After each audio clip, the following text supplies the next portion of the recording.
ಅದು ಇವತ್ತು ದೇಶದಲ್ಲಿ ಕೇಂದ್ರ ಸರ್ಕಾರ ಸರ್ವಾಧಿಕಾರಿ ಸರ್ಕಾರ. ಇವತ್ತು ನೋಡಿ ಸುಪ್ರೀಂ ಕೋರ್ಟು ಛೀಮಾರಿ ಹಾಕಿದ್ದಾರೆ. ಚಂಡೀಗಢ ಮೇಯರ್ ಎಲೆಕ್ಷನ್ ಯಾವ ರೀತಿ ನಡೆಸಿದ್ದಾರೆ ಅಂತ. ಜಾರ್ಖಂಡಲ್ಲಿ ಏನು ಮಾಡ್ತಾ ಇದ್ದಾರೆ ಮುಖ್ಯಮಂತ್ರಿಗೆ, ದೆಹಲಿ ಮುಖ್ಯಮಂತ್ರಿಗೆ ಏನು ಮಾಡ್ತಾ ಇದ್ದಾರೆ.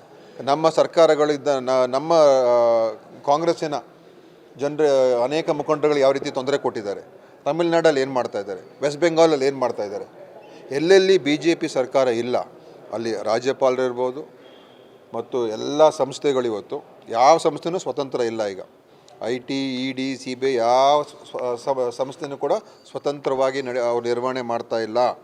ಅವರೆಲ್ಲರೂ ಕೂಡ ಇವತ್ತು ಚುನಾವಣೆ ಹತ್ತಿರ ಬಂದಾಗ ಆ ರಾಜ್ಯಗಳಲ್ಲಿ ಹೋಗೋದು, ಆ ರಾಜ್ಯಗಳಲ್ಲಿ ಗಲಾಟೆ ಸೃಷ್ಟಿ ಮಾಡೋದು, ತೊಂದರೆ ಸೃಷ್ಟಿ ಮಾಡೋದು ಮತ್ತು ಅಲ್ಲೆಲ್ಲ ಒಂದು ಕಿರುಕುಳ ಕೊಡುವಂಥದ್ದು, ಹಿಂಸೆ ಕೊಡುವಂಥದ್ದು, ಸುಮ್ಮನೆ ಎಲ್ಲರ ಮೇಲೆ ರೇಡ್ ಮಾಡಿಸುವಂಥದ್ದು ಉದ್ದೇಶಪೂರ್ವಕವಾಗಿ ಇವತ್ತಿನ ದಿವಸ ಎಲ್ಲ ಮಾಡ್ತಾ ಇದ್ದಾರೆ. ಹೀಗಾಗಿ ಅದೇ ಇವತ್ತು ಇದು ಸ್ಪಷ್ಟವಾಗಿದೆ. ನಾವೇನು ಹೇಳಬೇಕು, ಇದೇನು ವಿಮರ್ಶೆ ಮಾಡಿ ಏನು ಇದಕ್ಕಿಂತ ಬಿಚ್ಚಿ ಹೇಳಬೇಕಾಗಿದೆ. ಇಡೀ ದೇಶಕ್ಕೆ ನಿಮಗೂ ಕೂಡ ನೋಡ್ತಾ ಇದ್ದೀರಾ.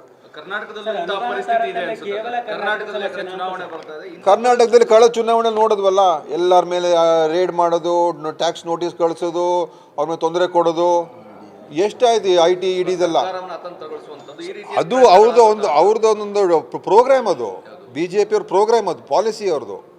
ಸರ್ಕಾರಗಳನ್ನು ಬೀಳಿಸ್ಬೇಕು ಈಗ ಮೇಯರ್ ಚುನಾವಣೆಯಲ್ಲಿ ಹೆಂಗೆ ಮಾಡಿದ್ರು ಚಂಡೀಗಢನಲ್ಲಿ, ಜಾರ್ಖಂಡ್ನಲ್ಲಿ ಏನು ಪ್ರಯತ್ನ ಮಾಡ್ತಾ ಇದ್ದಾರೆ, ಈಗ ದೆಹಲಿಯಲ್ಲಿ ಏನು ಪ್ರಯತ್ನ ಮಾಡ್ತಾ ಇದ್ದಾರೆ, ಕರ್ನಾಟಕದಲ್ಲಿ ಏನು ಪ್ರಯತ್ನ ಮಾಡಿದ್ರು, ಗೋವಾದಲ್ಲಿ ಏನು ಮಾಡಿದ್ರು, ಎಷ್ಟಿದೆ, ಮಧ್ಯಪ್ರದೇಶ ಏನು ಮಾಡಿದ್ರು, ಎಷ್ಟಿದೆ ಉದಾಹರಣೆಗಳು.